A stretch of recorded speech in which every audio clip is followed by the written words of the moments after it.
अमेठी में योगी आदित्यनाथ की ललकार। अमेठी में भाजपा की जन विश्वास यात्रा में मुख्यमंत्री योगी आदित्यनाथ का हिंदू प्रेम दिखाई दिया।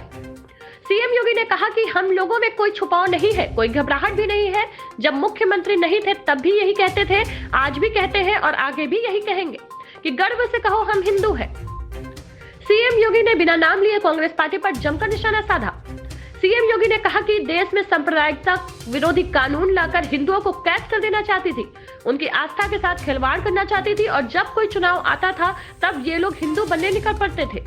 जिन लोगों ने विभाजनकारी राजनीति को सदैव अपनाया है, विघटन और विभाजन जिनके जीन का हिस्सा है, जिनके पूर्वज कहते थे हम तो एक्सीडेंटल हिंदू हैं, तो वो लोग अपने को हिंदू नहीं बोल सकते। हम भारतीय हैं और हिंदू हमारी सांस्कृतिक पहचान है, इस पर हमको गौरव की अनुभूति होनी चाहिए। बुलडोजर चलने पर बबुआ को बुरा लगता है।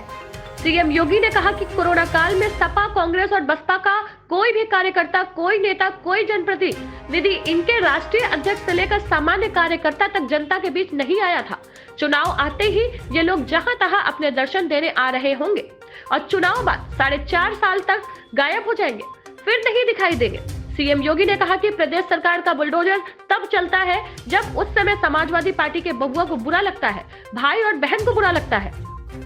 जन विश्वास यात्रा के रथ पर सवार केंद्रीय मंत्री स्मृति ईरानी, राज्य मंत्री मोहसिन रजा और कौशाम्बी सांसद विनोद सोनकर स्मृति ईरानी का भी कांग्रेस पर निशाना साधा। कार्यक्रम में केंद्रीय मंत्री स्मृति ईरानी ने कहा कि अमेठी को अंधकार में रखने का अपराध उस एक परिवार ने अकेले नहीं किया। हाथ में साइकिल को थामा और साइकिल हाथी पर चढ़कर अमेठी के सपनों को तिरस्कार किया। स्मृति ईरानी ने कहा, आज पूछना चाहती हूँ उनसे जो दम भरते हैं रिश्तों का, जो दुहाई देते हैं महिला होने की। 50 साल आपका एक छत्र राज रहा। इस जनपद में 2.5 लाख बहनें ऐसी थी जिनके पास कभी डॉक्टर के पास इलाज कराने का पैसा भी नहीं था। आप एक जनपद को अच्छे स्वास्थ्य की सुविधा नहीं दे पाए और आज उत्तर प्रदेश को झूठे वादे देने का पाप भी कर रहे हैं। ये हमारी सांस्कृतिक पहचान है। इस सांस्कृतिक पहचान को जानने का प्रयास अगर लोगों ने किया होगा तो 1947 में इस देश का दुर्भाग्यपूर्ण विभाजन भी नहीं होगा। सत्ता की प्रति जो इनकी अति लालसा थी, इसलिए देश का विभाजन करवाया था और यही लालसा लगातार पुष्टिकरण की हरे तार पर देते, कभी कश्मीर में धारा 370 लगाती थी, कभी अयोध्या में राम मंदिर पर ताला लगाती थी और कभी राम सेतु को तोड़ने के लिए लोग नारे दिखाई देते थे। कभी इस देश में सांप्रदायिकता विरोधी कानून ला करके इस देश के हिंदुओं को कैद कर देना चाहते थे, उनकी आस्था के साथ खिलवाड़ करना चाहते थे। और जब उन्हें लगता है कोई चुनाव आ गया तो भाइयों बहनों फिर लोग निकल पड़ते हैं। आपने देखा होगा गुजरात विधानसभा का चुनाव चल रहा था 2017 के दिसंबर महीने और भाइयों बहनों उस समय चुनाव चल रहे थे तो चुनाव के दौरान यहाँ के पूर्व सांसद एक मंदिर में गए और मंदिर में घुटने लेकर के पूजा करने के, जिससे बैठने के घुटना टेक करके जैसे बैठे तो पुजारी वाली बाल्टी मार के टोकरी वाली ले जाकर के उन्होंने बोले ये मंदिर है, ये मस्जिद नहीं है, कम से कम इतना तो सीखो। अब जिन लोगों को इतने संस्कार न हो, वे हिंदू और हिंदुत्व के बारे में भी इस प्रकार का मेडिकल कॉलेज का ये कार्यक्रम उस परिवार के घमंड को और भ्रम को तोड़ने का एक हुंकार है। 40 साल पहले इस जनपद को एक सपना दिखाया गया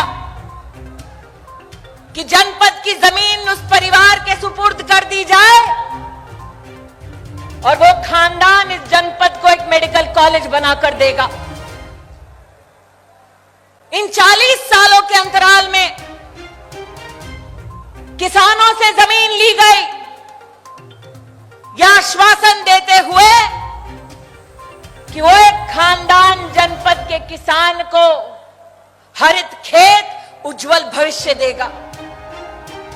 50 साल के उनके एक छत्र राज में आज आपकी बहन होने के नाते गर्व से सर ऊंचा करके कहती हूं कि अमेठी के इतिहास में पहली बार 3 लाख किसानों के बैंक के खाते में सालाना अगर 6,000 रुपया किसी ने पहुंचाया तो वो भारतीय जनता पार्टी की सरकार ने पहुंचाया।